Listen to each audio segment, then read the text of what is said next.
আগের দিন এই ফ্লাওয়ারটা অন্যরকম প্রসেসে বানিয়েছিলাম, আমি পেন্সিল দিয়ে প্রথমে লাইন ড্র করে। এটা আজকে চামচগুলোকে উল্টে ফ্লাওয়ারটাকে বানানোর চেষ্টা করছি, দেখি হয় কিনা।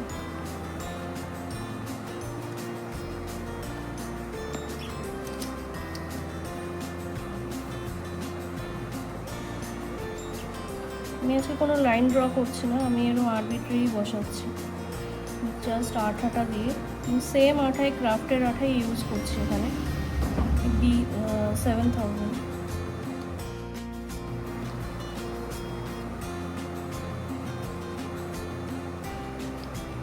তবে আমি এটা আজকে পুরো উল্টে করছি চামচগুলোতে।